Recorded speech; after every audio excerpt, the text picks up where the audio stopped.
and this is episode number 3। अंग्रेजी सीखिए हिंदी में, लर्न इंग्लिश इन हिंदी। तो ये एपिसोड हमारा 3 है और आप सबको मैं इस एपिसोड के माध्यम से इंग्लिश लैंग्वेज हिंदी के माध्यम से सिखा रहा हूँ। और पिछले एपिसोड में हमने बी टाइप वर्ब्स के बारे में बताया था कि ऐसे वाक्य जिनमें कोई एक्शन नहीं होता तो उनमें बी टाइप वर्ब या हैव टाइप वर्ब यूज किए जाते हैं और ये सारे वर्ब अकेले आते हैं बिना किसी अदर वर्ब के। जैसे बी टाइप वर्ब में is am are was verb होते हैं, is am are present tense होता है और वाज वर्ब पास्ट टेंस होता है। हैज हैव प्रेजेंट उसमें आते हैं सिचुएशन में और हैड पास्ट में आता है। पर these show possession when we use has, have, had as primary verbs. The sentence contains only possession. It shows possession. Possession क्या होता है? अधिपत्य, ownership। ऐसे वाक्यों में जिनमें has, have, had अकेले यूज किए जाते हैं तो उन वाक्यों में possession शो होता है, अधिपत्य शो होता है। कि जैसे मेरे पास एक कार है, I have a car। Is am are was were ये मैं डिटेल में बता चुका हूं, तो आगे एपिसोड नंबर 3 पे चलते हैं।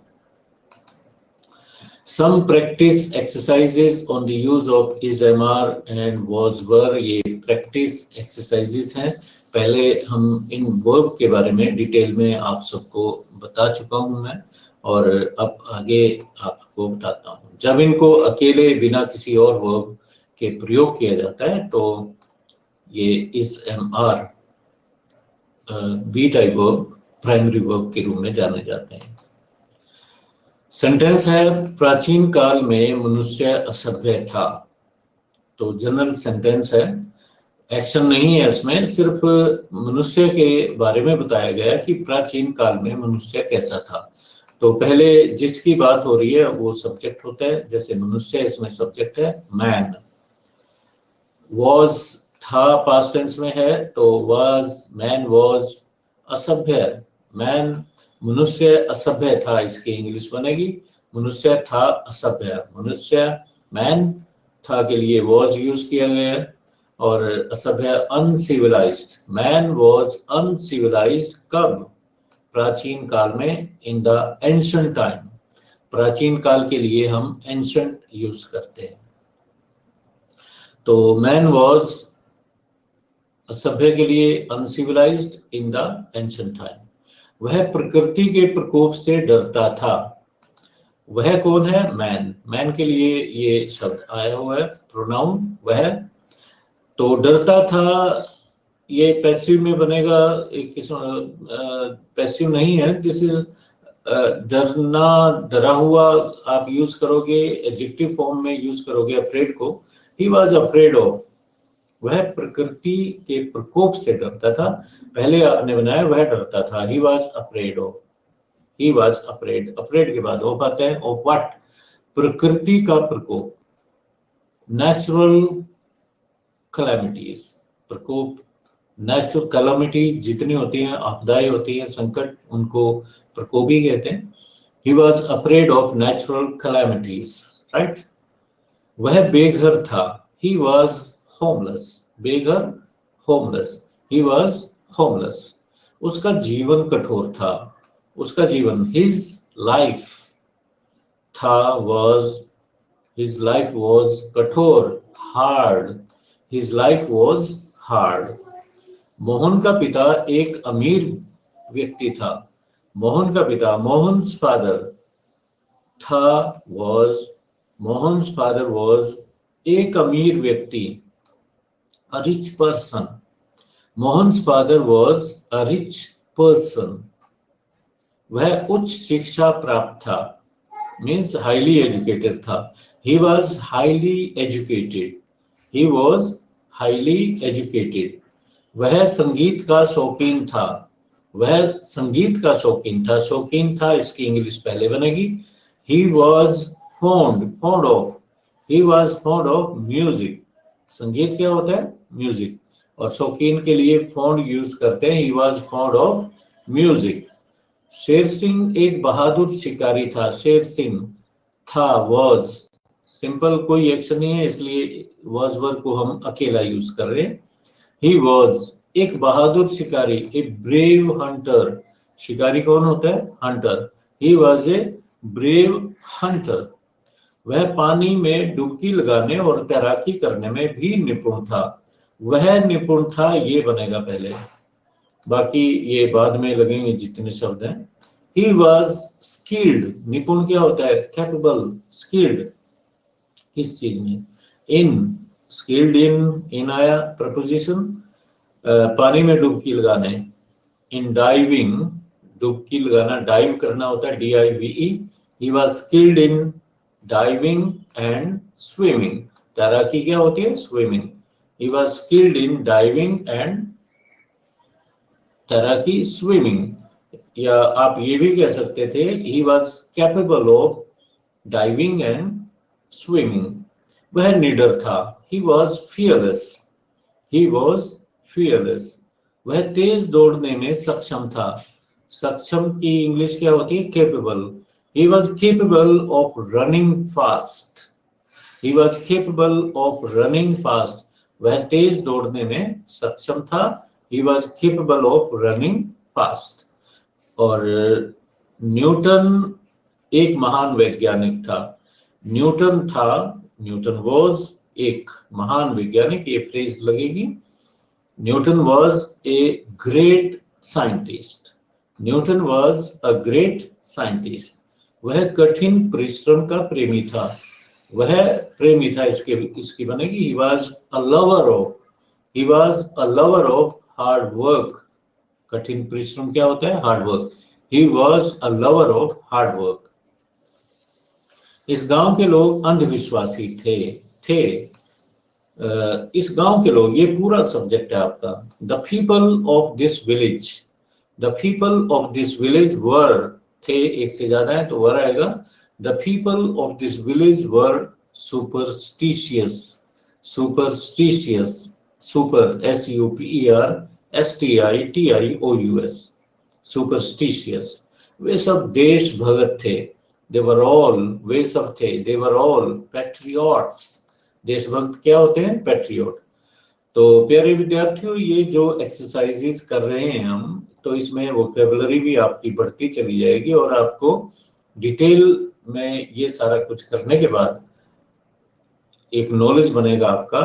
आप ऐसे सेंटेंस बनाने में कैपेबल हो जाओगे, स्वयं ही आपके इस तरह के सेंटेंसेस बनने लग जाएंगे। तो अब इनकी इंग्लिश दोबारा देख लेते हैं। ये मैंने बनाया हुआ है, वही सेंटेंस है जो एक्सरसाइज में थे। Man was uncivilised in ancient time, वह प्रकृति के प्रकोप से डरता था। He was afraid of nature, यहाँ पे कैलामिटी, प्रकोप के लिए आप लगा सकते हैं nature. He was afraid of natural calamity. वह बेघर था, ही वॉज होमलेस, उसका जीवन कठोर था। His life was hard.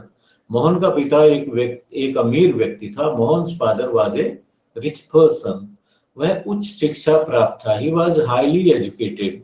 वह संगीत का शौकीन था। He was fond of music. Clear, आगे बढ़ते हैं। शेर सिंह एक बहादुर व्यक्ति था, शिकारी था। Sher Singh was a brave Hunter. वह पानी में डुबकी लगाने और तैराकी करने में भी निपुण था। ही वाज स्किल्ड या अडेप्ट इन, निपुण के लिए हमने यूज किया अडेप्ट। He was skilled, या he was capable, या he was adept in diving and swimming। वह निडर था, he was fearless। वह तेज दौड़ने में सक्षम था, he was capable of running fast। आगे चलते हैं। न्यूटन एक महान वैज्ञानिक था। Newton was a great scientist। वह कठिन परिश्रम का प्रेमी था, he was a lover of hard work। इस गांव के लोग अंधविश्वासी थे। The people of this village were superstitious. Spelling आप चेक कर लीजिए, थोड़ा यहाँ कंफ्यूजन हो जाता है बच्चों को। तो the people of this village were superstitious. वे सब देश भगत थे। They were all patriots, patriots, patriot, देशभक्त। पैट्रियोटिज्म, देशभक्ति। और 8वीं स्लाइड पे चलते हैं। एक एक्सरसाइज और है। क्या वह एक अच्छा तैराक है? अब इसमें हमने इज एम आर वाले वाक्य लिए और इनमें आपको क्या के लिए इज एम आर को ही यूज करना है। मैंने पहले भी बताया था इंटरोगेटिव सेंटेंसेस दो तरीके से बनते हैं, या तो वो हेल्पिंग वर्ब से बिगिन होते हैं, या फिर हेल्पिंग वर्ब से, या जो इसका वर्ब है, मेन वर्ब है, यहाँ पे इज एम आर से शुरू होंगे, ये फाइनाइट वर्ब इनका है उससे ही शुरू हो जाएंगे, और या हेल्पिंग वर्ब होते तो उससे शुरू होंगे, मींस फाइनाइट वर्ब से शुरू होंगे, नॉन फाइनाइट वर्ब से ये शुरू नहीं होते। डब्ल्यूएच वाले, डब्ल्यूएच टाइप के वो जो वर्ड्स होते हैं उनसे ही होते हैं, जैसे हु हो गया, व्हाट हो गया, where, why, how, whom, who, ये सारे उनसे ही शुरू होते हैं। क्या वह एक अच्छा तैराक है? क्या के लिए इज लगाया आपने यहाँ पे? तो इज का डिसीजन कैसे किया आपने कि इज आएगा? एम भी आ सकता था, आर भी आ सकता था, इसका फैसला कौन करेगा? यहाँ वाला, ये जो सब्जेक्ट है ही सिंगुलर थर्ड पर्सन है तो इज लेता है। आई होता, यहाँ मैं होता तो एम आता, हम होते तो वी आता यहाँ पे, तो यहाँ आर आता। तो is he a good swimmer? Is he a good swimmer? क्या तुम छुट्टी पर हो? आर यू के लिए आर आया। Are you on leave? छुट्टी पर होना on leave. Are you on leave? क्या तुम्हारे पिताजी घर पर हैं? Is your father? तुम्हारे पिताजी, तुमको देख के यू इसे आर मत लगा देना, पिताजी आपका मेन है। Sorry, is your father at home? घर पर, at home. Is your father at home? कई बार ऐसा भी होता है कि पिताजी वगैरह जितने भी होते हैं ये शब्द, इनको आदर पूर्वक हिंदी में तो हैं लगा देते हैं, क्या तुम्हारे पिताजी घर पर हैं? तो स्टूडेंट्स हो सकता है ये गलती कर बैठे हैं को देख के आर, है के लिए इज सोचते हैं बच्चे, और हूं के लिए एम, और हैं के लिए आर। तो हैं को देखते यहाँ आर ना लगा दें, क्योंकि इंग्लिश में ये रिस्पेक्ट वर्ड और तरीके से देते हैं, ऐसा नहीं है कि प्लूरल बना के वो को यहाँ पे वो कहेंगे। Is your father at home? क्या तुम लापरवाह नहीं हो? तुम के लिए आर आएगा। Are you not careless? Are you not careless, या are you not a careless person? क्या तुम बेवकूफ नहीं हो? Are you not foolish? या फिर आप ऐसा कह सकते हैं, you can also say are you not a foolish? Are you not a foolish person? Are you not a fool? क्या तुम बेवकूफ नहीं हो? Are you not a fool, या are you not a foolish person? क्या परीक्षा के बुरे नतीजे के लिए अध्यापक उत्तरदायी नहीं? उत्तरदायी मीन्स जिम्मेवार हैं, अध्यापक एक से ज्यादा हैं। Are the teachers? Are the teachers, ये सब्जेक्ट हो गया teachers. Are the teachers not? यहाँ नॉट आएगा सब्जेक्ट के बाद, पहले वर्ब लगाया आपने आर, फिर सब्जेक्ट आया। द टीचर्स नॉट रिस्पॉन्सिबल, उत्तरदायी। Are the teachers not responsible for the bad result of exam? बुरे नतीजे के लिए, बैड रिजल्ट ऑफ एग्जाम। क्या सुरभि एक जिद्दी लड़की नहीं है? Is Surabhi not a stubborn girl? जिद्दी क्यों कौन होती है? स्टर्बन, STUBBORN, एडामेंट भी कहते हैं इसे। Is Surabhi not a stubborn girl? क्या यह दवाई कड़वी है? Is this medicine sour? Sour तो खट्टे के लिए आता है। Bitter? Is this medicine bitter? क्या यह दवाई कड़वी है? Is this medicine bitter? क्या सूर्य स्थिर है? Is the sun stationary? Is the sun stationary?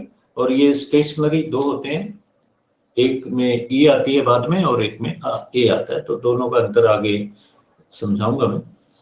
और क्या चाय ठंडी है? Is the T cold? Is the T cold? चाय के लिए, टी के लिए द इसलिए है क्योंकि ये सिचुएशनल सेंटेंस है। यदि कोई चाय पी रहा है, तुम्हारे परिवार में कोई तुमसे पूछता है क्या चाय ठंडी, तो चाय का मतलब उसके लिए जो चाय आप पी रहे हो, या आप किसी से पूछते हो क्या चाय ठंडी है, सामने वाला पी रहा हो तुम्हारा फ्रेंड या कोई, तो आपका मतलब उस चाय से है पर्टिकुलर। क्या बसंत ऋतु सुहावनी नहीं होती? Is the spring season not pleasant? Is the spring season not pleasant? क्या पतझड़ की ऋतु सुहावनी नहीं होती? Is the autumn season not pleasant, Basant spring और पतझड़ ऑटम। क्या तुम्हारे पिताजी गुस्सैल व्यक्ति हैं? Is your father an angry man, an angry person? Is your father an angry person? Not होता तो नॉट लगा सकते थे आप।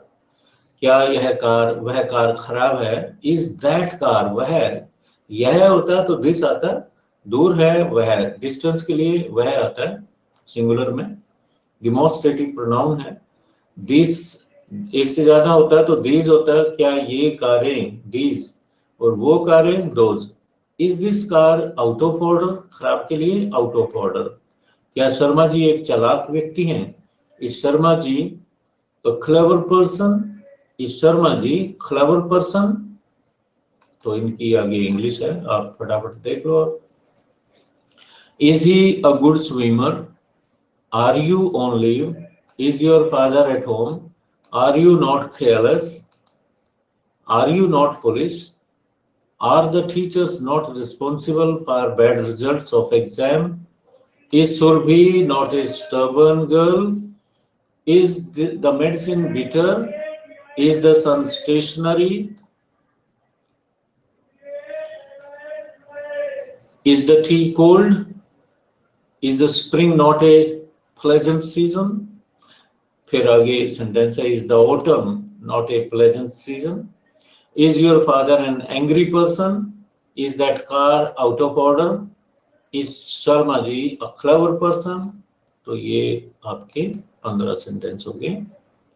ये रह गए थे वो दोबारा आगे, is your father not an angry person, ये हो चुके हैं। तो इस तरह से प्यारे बच्चों हमने आज 2 एक्सरसाइज ली। एक में वाज का यूज किया सिंगुलरली, जब वो इंडिपेंडेंटली प्राइमरी वर्ब्स थे, और इसी तरह इजेमआर से हमने क्वेश्चन बनाए, क्वेश्चन इजेमआर से बिगिन कर रहे थे। तो नेक्स्ट एक्सरसाइजेज में एपिसोड 4 में हम WH वर्ड्स जो होते हैं उनसे क्वेश्चन बनाएंगे, मिक्स्ड एक्सरसाइज होंगी। और इसके बाद हम has, have, had primary verbs के रूप में यूज करेंगे। उनकी कुछ एक्सरसाइज करने के बाद हम जाएंगे सिंपल प्रेजेंट टेंस पे, जहां से असली तरीके से टेंसेस शुरू होते हैं। और मुझे पूरी उम्मीद है कि ये टेंसेस आपको इस तरीके से समझ आ रहे होंगे। तो ये कोशिश हम जारी रखेंगे, इसके लिए आप जुड़े रहिए मेरे साथ। और नेक्स्ट 4th एपिसोड जो होगा हमारा, उस तक अलविदा। Thank you.